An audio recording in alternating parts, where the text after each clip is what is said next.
Hi everyone, it's Gina and I'm back with day 10 of the Lupus and Chronic Illness Awareness Challenge. I am running a day behind because I spent yesterday with my granddaughter. So today I'm doing day 10 and tomorrow and then over the next few days I'll try to catch up so that I'm always on track from here on out. So I hope you'll forgive me. But today I'm going to be doing day 10 and today's prompt is what little things make your life with chronic illness easier?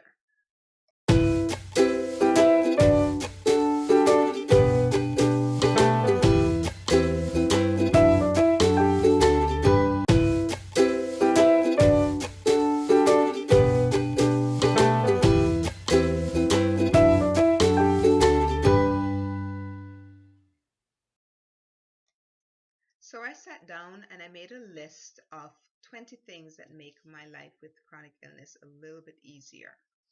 And they're not in any particular order. So I'm going to go ahead and start. Number one is basically keeping balance in my life. I don't let one thing kind of overwhelm me more than the other. I also engage in activities that kind of help me to kind of keep calm, help me to really relax, keep a stable kind of mentality. And these activities include yoga. Um, Karate is definitely one of them, even though I haven't been able to really train much over the last couple of months, as well as meditation. So that's really critical. Number two, self care.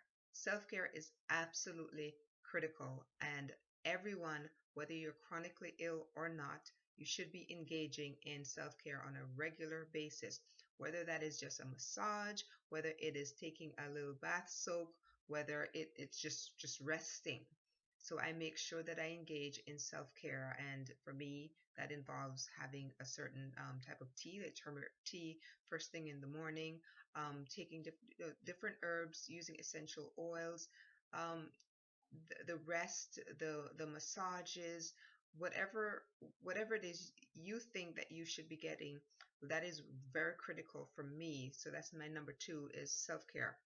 Number three, eating a healthy diet. I know this can be really challenging for those of us who are chronically ill because it might seem just faster to run through uh, the drive-through at a fast food restaurant, but eating a healthy diet is critical because you're feeding your body the nutrition that it needs so that it can actually heal itself. So number three, eating a healthy diet. And I tend to eat an anti-inflammatory diet. Eat foods that I know that are going to help to heal or heal me from the chronic inflammation that I that I have sometimes. And there are certain foods like sweet potatoes that are really good. Turmeric, which I mentioned earlier, I use that in the milk. I also use that in cooking. So items like that, make sure you do a little bit of research into an anti-inflammatory diet and try to incorporate items that are really good for preventing or healing you from inflammation. Number four, arranging my home for my convenience. And that is really critical whenever you have a chronic illness. One of the things that I did was I basically got rid of a lot of stuff that went um, the I'm not sure if you were familiar with the minimalism theory or the minimalism concept. I went through my closet and I got rid of about two-thirds of my clothing. I went through the house and I got rid of things that I really, if it's not sentimental to me, um, I got rid of it. I kept items that I know maybe have been handed down from family member to family member than to me. There, certain items that really hold some kind of sentimental value, and I really had to decide on some items, even that were sentimental value. Did I really need to have everything on display, or could I put away some items? So right now, I have very little, except for maybe in my art room where I have all of my paintings as well as my paints and that sort of thing. But the rest of the house is a very minimalist type of surroundings. So arranging your home the way that you like will also help you when you're dealing with chronic illness. So that was number 4. Number 5 was pacing my activities. I try not to do too much on any one given day. If I know that there's a lot that I'm going to have to do during that week, I try to plan kind of schedule so that on certain days I get certain things done. Because if I attempt to do too much on one day, chances are the next day I'm not going to be good for really anything except for resting. So I tend to pace my activities throughout the day. I also homeschool my son, so much of the day is taken up with that. So there's a lot that I really can't do when I'm homeschooling him, except maybe during the summer when there's a whole lot of stuff that we would love to do.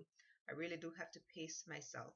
I can't expect to do all of the laundry, which means you wash everything, you fold everything, or you dry everything, and you get everything folded and hung up all at once. That really couldn't happen. I have to really wash and dry on one day. I put the laundry aside, and sometimes I have to ask for help to get everything done. So pace activities. Number 6, using technology. And this includes voice to text. Sometimes when I'm sending a text on the phone, I simply just press the record button and I do the voice to text, because sometimes it's really tiring trying to type those words in. So that's a very good app that I utilize quite often. I also use technology to track my appointments. I use it to track symptoms so that I can easily just go in and maybe email something to the doctor saying, this is what I experience in these particular days, and it helps to keep all of that together while I can easily also email it over to my whatever doctor I need to send it to. Internet connection is really important because it also helps me to keep in touch with all of my friends and family. So technology for me is really important. I also use the voice to text when writing documents, because sometimes it's really hard trying to type when you have swollen joints. Number 7, and this was huge, getting help when I need it, or asking for help when I need it. I'm a very independent person, so asking for help is, whenever I ask for help, it's got to be a really huge deal. So I've learned through chronic illness that there are days when I'm going to have to ask for help, and I kind of have to set that pride aside, set aside my whole independent streak, and say, look, I really need a little bit of extra help today. Do you have the time, the energy that you could possibly help me out? That sort of thing. Number 8, learning all I can about the conditions that I deal with. That was really important. When I was first diagnosed with lupus, I had no clue what lupus was. And since I've been diagnosed, there's been a couple things that have been added on. Yesterday, I went to see my cardiologist, and the POTS, postural orthostatic tachycardia syndrome, that was confirmed. I was also diagnosed with autonomic neuropathy, um, because of all of the certain symptoms that I've been experiencing over the last few months. And so it's learning all you can about what all the conditions that you're experiencing really helps. I know it's been a big help for me, and right now that's one of the new things I really have to do a lot of research into. So that was number 8, learning all I can about all of the conditions that I've been diagnosed with. Number 9, having great friends and having a great support system. That has really been instrumental in helping to cope with a lot of the issues that I deal with on a daily basis. Number 10, using a cane or using the motorized chair whenever I go for grocery shopping.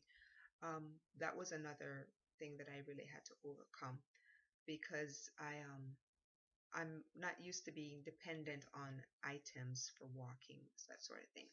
So the day that I had to start using a cane, it was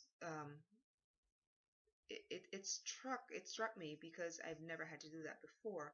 But then I remember one day I went into Walmart and I was really, really tired on that particular day. And I said, there's no way that I could possibly make it through all of the grocery shopping without being extremely tired.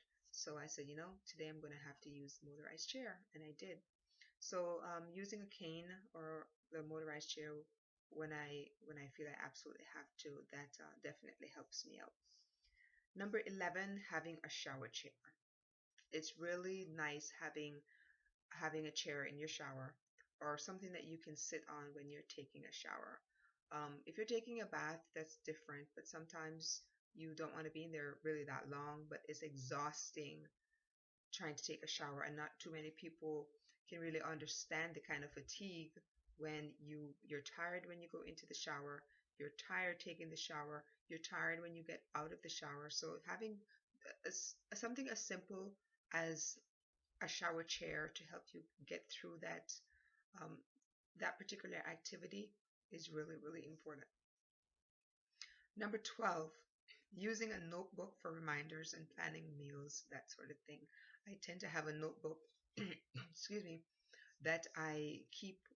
Sometimes I run upon things that I like, so I kind of jot it down. Or if I'm working on a particular oil blend, I will jot that down in there. If I just happen to something pops into my head, I will write that in there. So this notebook is not necessarily journaling symptoms, but it could be, okay, I need to remember this. Let me write it down, because lupus fog or that memory issues that we sometimes battle with, that can be a concern. So having a book that I can make notes in, that has been a real help. Number 13, and this might not sound like such a big deal to others because I'm sure most homes probably have one, but having a dishwasher.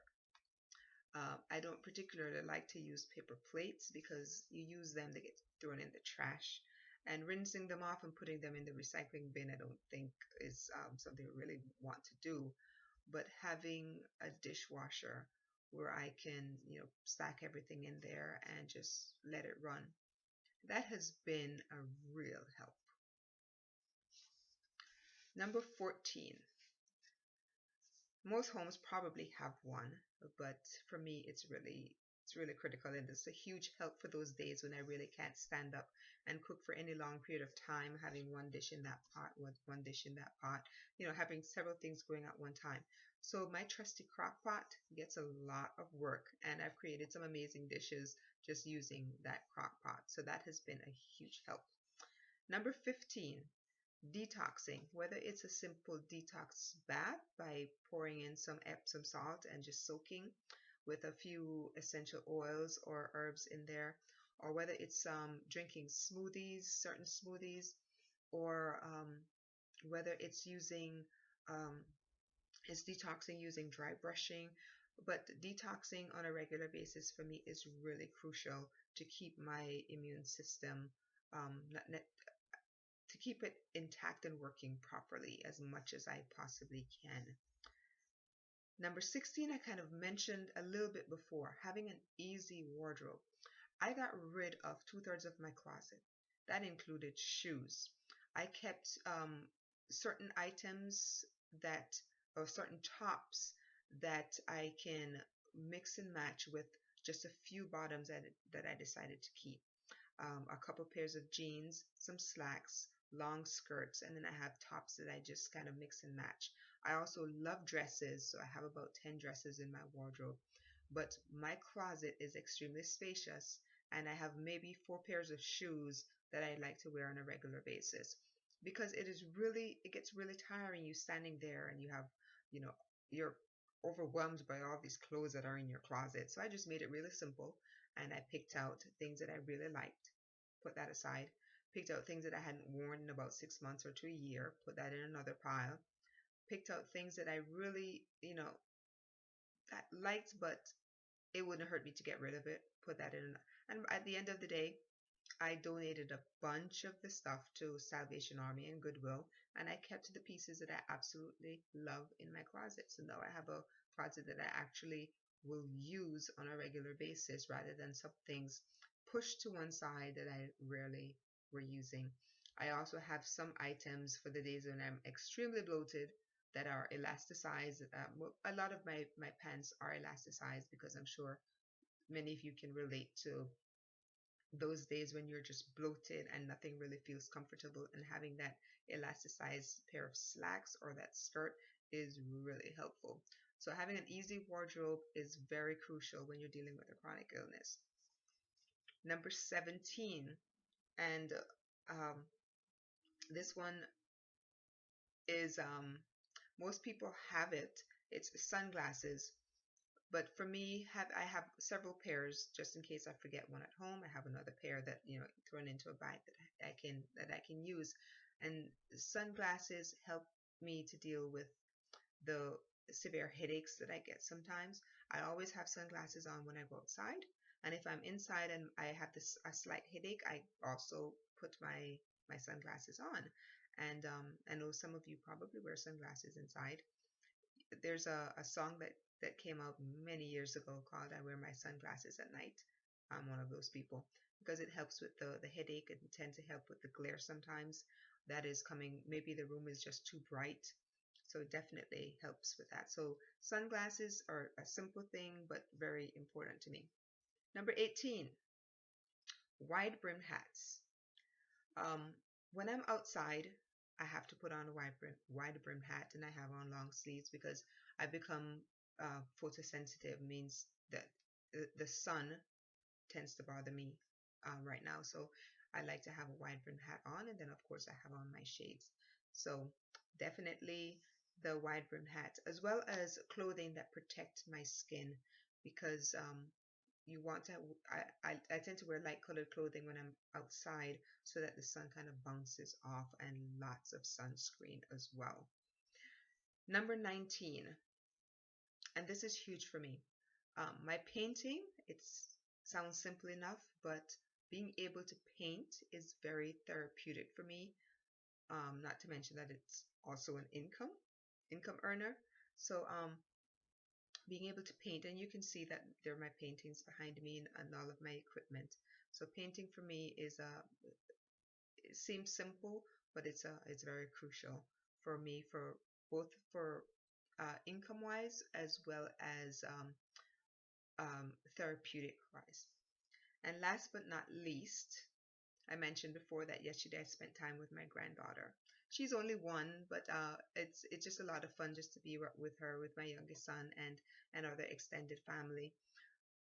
Number 20, time with my family is extremely important to me, and seems simple, but it's a huge deal when you are dealing with a chronic illness or multiple chronic illnesses. Having my family around, or being able to spend time with my family, being able to FaceTime with my family, or just talking on the phone, that is really, really important to me. And I know that was a lot. There were 20 items. It seems simple, but really play a huge role in my life.